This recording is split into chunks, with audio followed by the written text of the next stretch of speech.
Everyone. तो एएमआरएस की इस सीरीज में हम लोग आज देखेंगे अपना टॉपिक्स कोऑर्डिनेट ज्योमेट्री।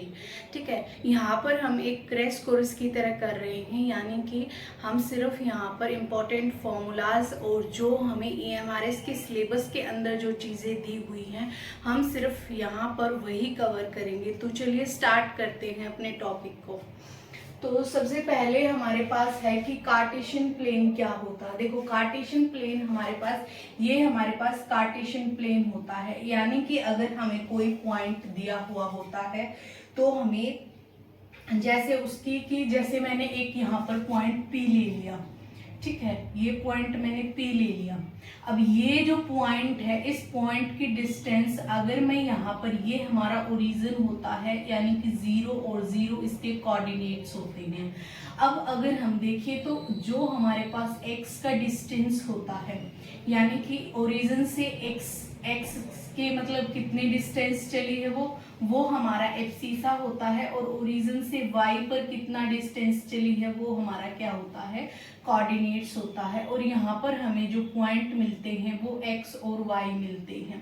अब ये जो x और y का डिस्टेंस होते हैं, इन्हीं को हम क्या बोलते हैं, कोऑर्डिनेट्स ऑफ अ पॉइंट, यानी कि p x y जैसे हमने लिखा, तो जो x और y होंगे हमारे पास वो क्या होंगे, कोऑर्डिनेट्स होंगे किसके, किसी भी पॉइंट के, जो भी हमारे पास क्या होगा, कोऑर्डिनेट्स होंगे पॉइंट के।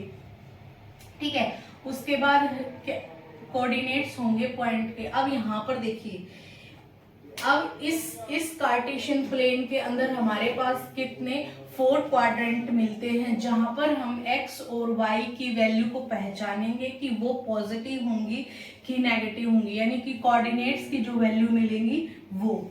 ठीक है, तो हमारा फर्स्ट क्वाड्रेंट ये होता है, सेकंड क्वाड्रेंट ये होता है, थर्ड क्वाड्रेंट ये होता है, और फोर्थ क्वाड्रेंट ये होता है। अब यहाँ पर हम पहचानेंगे कैसे, देखो यहाँ पर x जो होती है इस तरफ ये वाली पॉजिटिव होती है और ये वाली y पॉजिटिव होती है, ये नेगेटिव होती है, ये वाली y साइड जो होती है वो नेगेटिव होती है। तो यहाँ पर हमें x और y की वैल्यू जो है दोनों के दोनों पॉजिटिव मिलेंगी। सेकेंड क्वाड्रेंट में यहाँ पर x हमारे पास नेगेटिव होगा और y हमारे पास पॉजिटिव होगा। थर्ड क्वाड्रेंट में दोनों के दोनों ही नेगेटिव होंगे, और फोर्थ क्वाड्रेंट में हमारे पास x पॉजिटिव मिलेगा और y हमारी नेगेटिव मिलेगी। अब यहाँ पर हम इसको जो है इसको हम कार्टेशियन प्लेन भी बोल सकते हैं, और इसको हम क्या बोल सकते हैं दूसरे नाम से, इसको हम कोऑर्डिनेट प्लेन भी बोल सकते हैं, इसको हम कोऑर्डिनेट प्लेन भी बोल सकते हैं, और एक और दूसरा नाम है, इसको हम XY प्लेन भी बोल सकते हैं। ये तीनों ही एक ही, यानी कि इसी के नाम है, कार्टेशियन प्लेन बोले, कोऑर्डिनेट प्लेन बोले, या XY प्लेन बोले। तो कोऑर्डिनेट्स ऑफ द पॉइंट हमारा और हमारा कार्टेशियन प्लेन दोनों के दोनों कवर हो गए हैं। अब हम देखते हैं अपना next topic,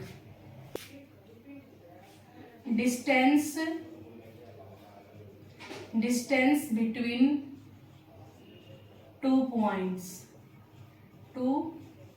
points, distance between two points, इसको हम लोग डिस्टेंस फॉर्मूले के नाम से भी जानते हैं, डिस्टेंस फॉर्मूले के नाम से भी जानते हैं, डिस्टेंस फॉर्मूले के नाम से भी इसको हम जानते हैं।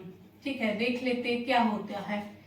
देखो, सबसे पहले अगर मान लेते हैं हमारे पास दो पॉइंट दिए हुए, एक पॉइंट यहाँ पर है, एक पॉइंट यहाँ पर है, यानी ये A पॉइंट है और ये B पॉइंट है। अब जैसे कार्टेशियन प्लेन की बात करें, लेट्स से ये हमारा कार्टेशियन प्लेन था। अब मान लेते हैं ये पॉइंट यहाँ B कहीं यहाँ पर होगा, और ये A पॉइंट मान लो कहीं यहाँ पर होगा। अब A पॉइंट और B पॉइंट के अगर हम देखें तो इन दोनों के बीच जो डिस्टेंस का रिलेशन होगा, मतलब ये कितनी डिस्टेंस होगी, यही हमें डिस्टेंस फॉर्मूले में फाइंड आउट करना है। तो इसको फाइंड आउट करने के लिए हम क्या करते हैं, जैसे हमारे पास यहाँ पर इस डिस्टेंस को हमें फाइंड आउट करना है, इसके कोऑर्डिनेट हमें दिए हैं x1 और y1, B पॉइंट के कोऑर्डिनेट हमें दिए हैं x2 y2। ठीक है। अब इसका x1 दिया है, y1 दिया है, इसका x2 और y2 दिया है। तो यहाँ पर हम डिस्टेंस फॉर्मूले की मदद से इनके बीच डिस्टेंस निकाल सकते।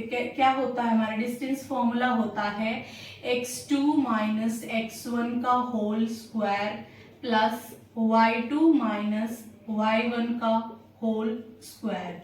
ये हमारा क्या होता है, डिस्टेंस फॉर्मूला होता है। अब उसके बाद हम जैसे मान लेते हैं, ऐसे ही हमें मान लो यहाँ पर पॉइंट्स दिए हुए होते हैं, जैसे कि ये दोनों हमारे पास क्या थे, ये थे। अब यहाँ पर हमें ए के कोऑर्डिनेट दे रखे हैं x1 y1, बी के कोऑर्डिनेट्स दे रखे हैं x2 y2।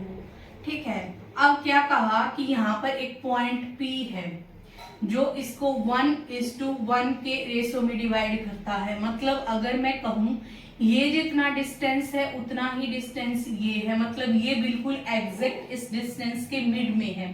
तो अब हम इस मिड पॉइंट के अगर हमें कोऑर्डिनेट्स निकालने हैं, लेट से x और y निकालना है, तो कैसे निकालेंगे, तो इसको निकालने के लिए हमारे पास होता है mid point formula. Mid point फॉर्मूले की मदद से हम लोग यहाँ पर निकाल सकते। कैसे निकालते हैं, यहाँ पर जो कोऑर्डिनेट दिया है और यहाँ पर जो कोऑर्डिनेट दिया है दोनों को ऐड करेंगे x1 प्लस x2 और उसको 2 से हम डिवाइड कर देंगे। ये जो वैल्यू आएगी हमारे पास, उसके बाद यहाँ पर जो y का कोऑर्डिनेट दिया है y1 और जो y2 दिया है दोनों को ऐड करेंगे y1 प्लस y2, इसको भी 2 से डिवाइड कर देंगे। अब यहाँ पर देखिए ये जो वैल्यू हमारे पास निकल करके आई है x1 प्लस x2 डिवाइड 2, ये हमारे किसकी निकल के आई है, x कोऑर्डिनेट की वैल्यू निकल के आई है। और जो हमारे पास y1 प्लस y2 डिवाइड 2 जो हमारे पास आई है ये हमारी y की निकल के आई है। ठीक है। तो ये हमारा हो गया मिड पॉइंट फॉर्मूला। तो चलिए हम और फॉर्मूले देख लेते हैं। आता है हमारा सेक्शन फॉर्मूला।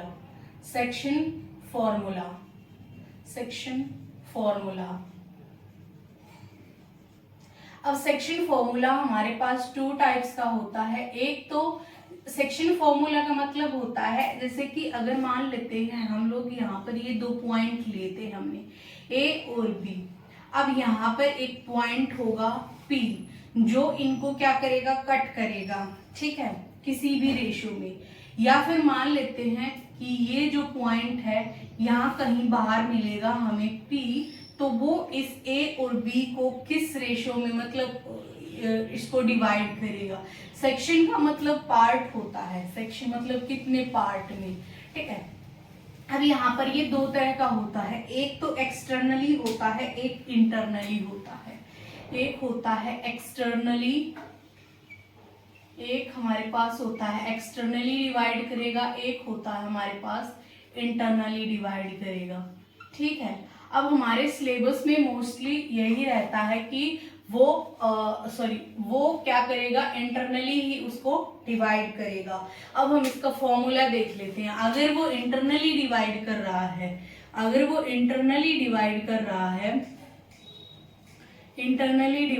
रहा है तो लेट से मान लेते हैं हम लोग यहाँ पर A था और यहाँ पर हमारे पास B था।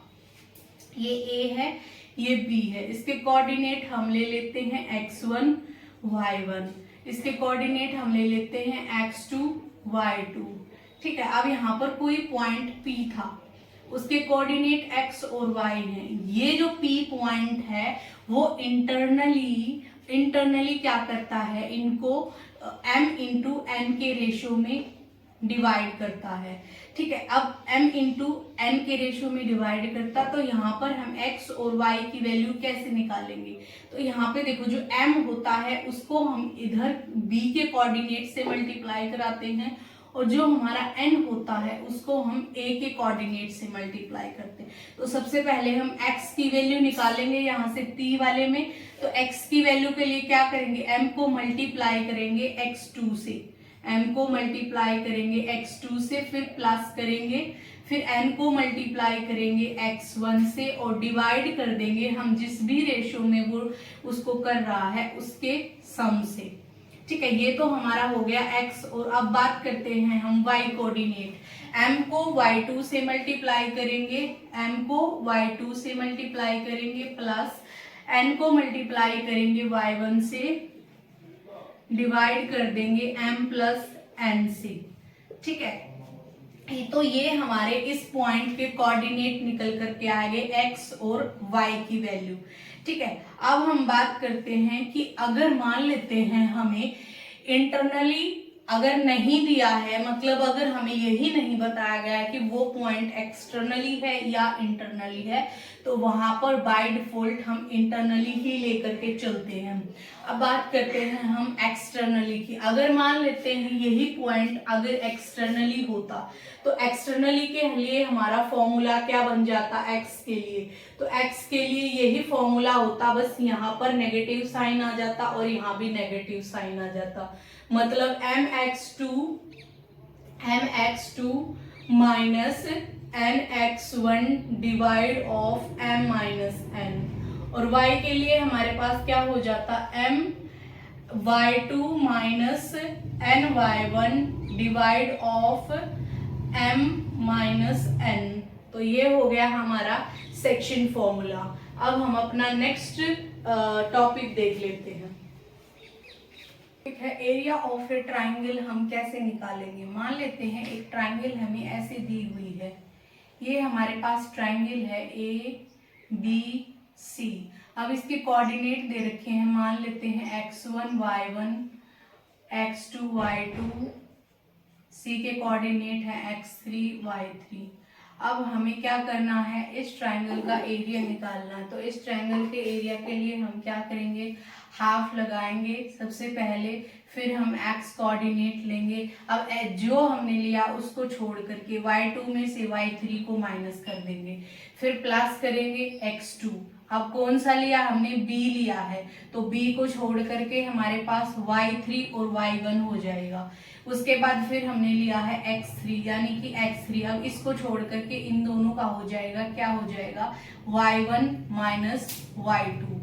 ठीक है, तो इस तरह से हम लोग यहाँ पर हम एरिया ऑफ अ ट्रायंगल निकाल सकते हैं। मतलब जिस भी कोऑर्डिनेट को हम, अगर किसी को फॉर्मूला याद नहीं हो रहा तो ऐसे याद कर सकते हैं कि ए कोऑर्डिनेट, बी के कोऑर्डिनेट, सी के कोऑर्डिनेट, यहाँ पर जिसका भी हम एक्स का कोऑर्डिनेट ले रहे हैं उसको छोड़ करके बाकी दो हमारे पास जो भी पॉइंट्स बचते हैं उनके कोऑर्डिनेट, वाई के कोऑर्डिनेट को माइनस कर देना है। जैसे इसमें क्या हो जाएगा, x1 लिया हमने तो y2 minus y3 plus x2, फिर y3 माइनस y1, फिर plus x3 y1 minus y2। इस तरह से अब हमें यहाँ पर एक चीज और आती है, अगर मान लेते हैं हमें शो करना है कि ये एक 3 कोऑर्डिनेट्स हमें दिए, यानी कि हमें वर्टिसेस दिए हुए हैं। वर्टिसेस, इनको वर्टिसेस बोलते हैं जहां पर एक जो है एंड होती है और दूसरे का जो है स्टार्टिंग होती है, तो यहाँ पर ये वर्टिसेस होते हैं।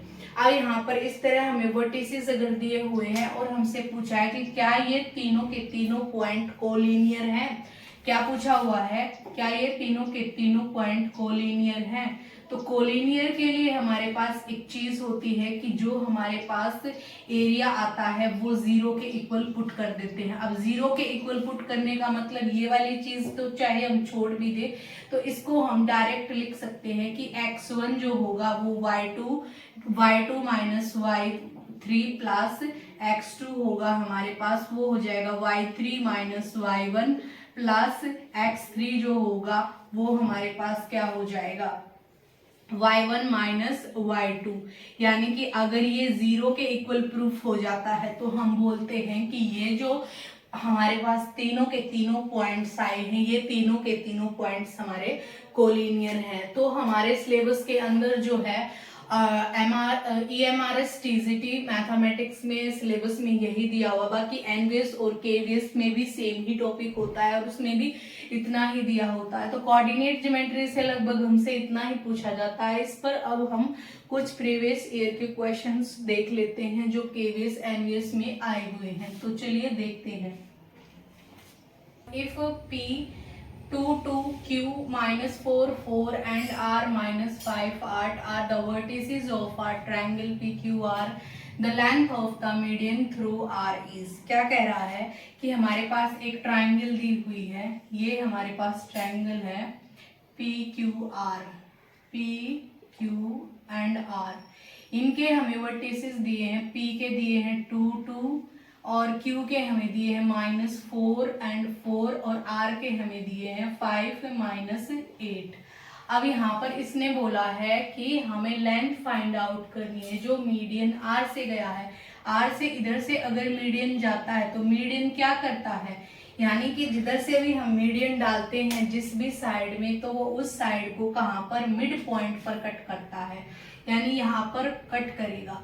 तो ठीक है, यहाँ पर कट करेगा। अब हमें क्या करना है, ये लेंथ हमें फाइंड आउट करनी है। इस लेंथ को अगर हम फाइंड आउट करने की देखें तो क्या करेंगे, हमें सबसे पहले अगर हम इस पॉइंट को, लेट से इस पॉइंट को हम T मान लेते हैं और इस पॉइंट के अगर हम x और y कोऑर्डिनेट निकाल लेते हैं तो हम डिस्टेंस फॉर्मूले की मदद से यहाँ पर इसका जो है हम डिस्टेंस फाइंड आउट कर सकते हैं, मतलब लेंथ फाइंड आउट कर सकते हैं।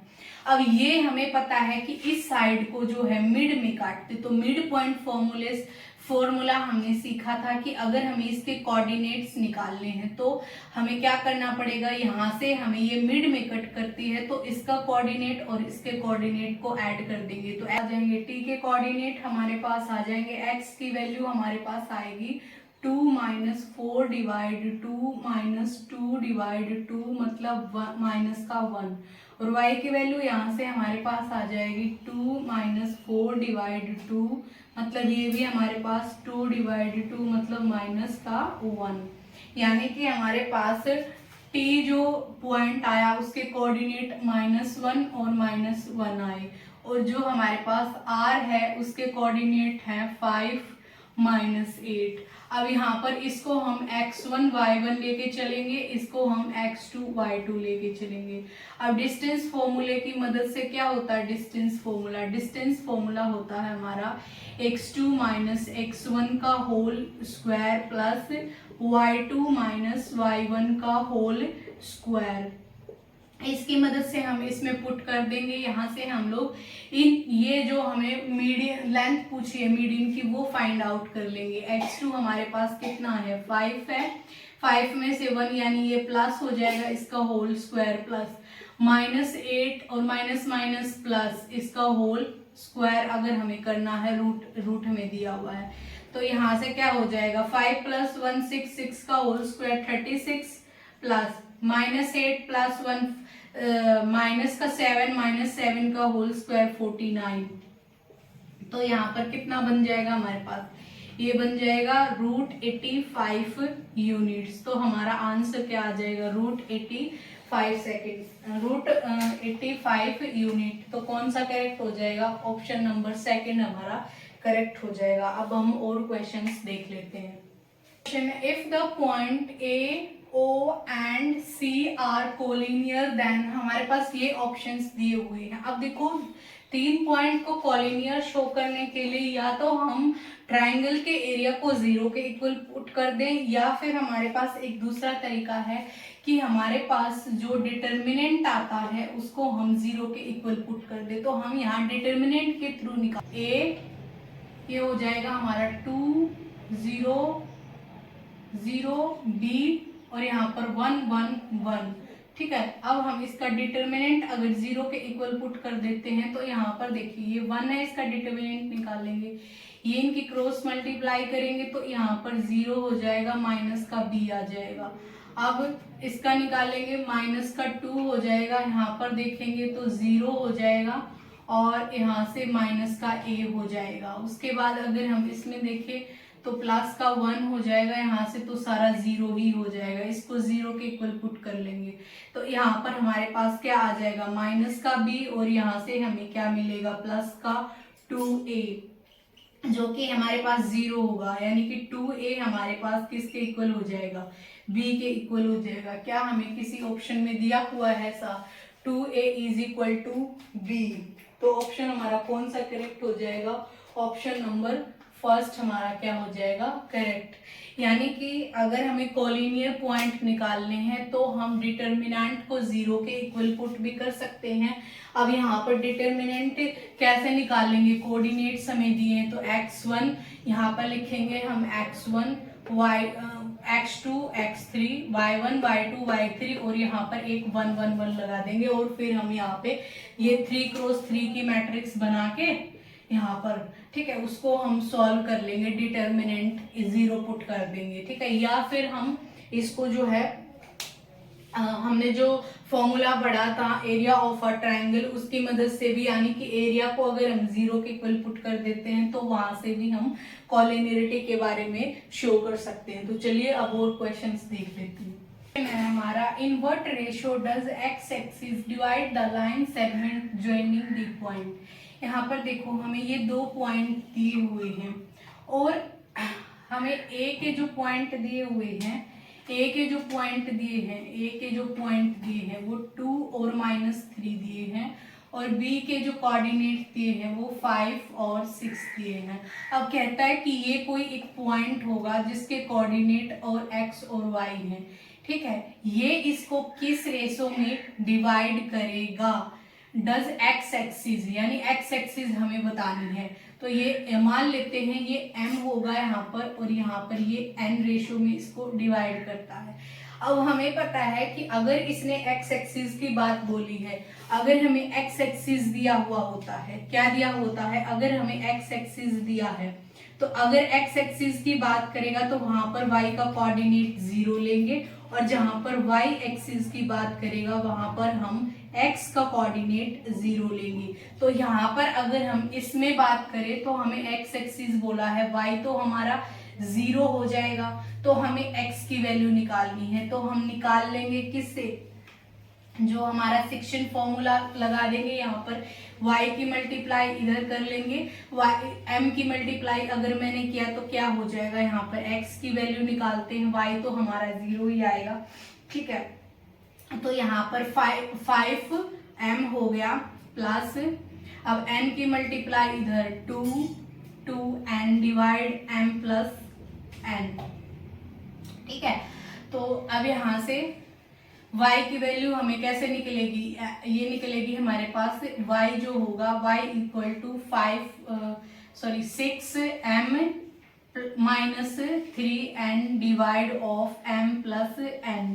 अब हमें पता है x एक्सिस दिया तो y का कोऑर्डिनेट 0 है, यानी कि हम देखेंगे तो यहाँ पर हमारे पास 6m क्या आ जाएगा, हमारे पास 6m, ये हो जाएगा 6m minus 3n equal to, ये 0 था इधर 0 था, ठीक है। अब ये इधर जाएगा तो ये क्या हो जाएगा, ये भी 0 ही हो जाएगा, 0 से मल्टीप्लाई होगा। तो अब यहाँ से अगर मैं देखूँ तो 6m इक्वल हो जाएगा 3n के, और n को इधर ले आते हैं तो n को इधर लेकर के आए तो ये हो जाएगा 3/6 यानी 1/2।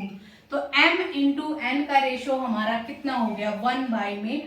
तो कौन सा ऑप्शन करेक्ट हो जाएगा, ऑप्शन नंबर 4 हमारा क्या हो जाएगा, करेक्ट हो जाएगा। इस तरह से हमें रेशो में भी पूछ सकते हैं। अब यहाँ पर x एक्सिस आया है, हो सकता है यहाँ पर y एक्सिस दे दे, y एक्सिस दे दे, तो हमें क्या करना है, हमें यहाँ पर x को जो है 0 पुट कर लेना है, और यानी कि सिर्फ यहाँ से ही हम रेशो निकाल सकते हैं, दूसरा निकालने की जरूरत ही नहीं थी। यानी कि अगर हमें y एक्सिस दे रखा है तो x एक्सिस से मदद से हम निकाल लेंगे, और अगर x एक्सिस दिया है तो y एक्सिस की मदद से हम लोग यहाँ से इस रेशियो की वैल्यू को फाइंड आउट कर लेंगे। तो चलिए हम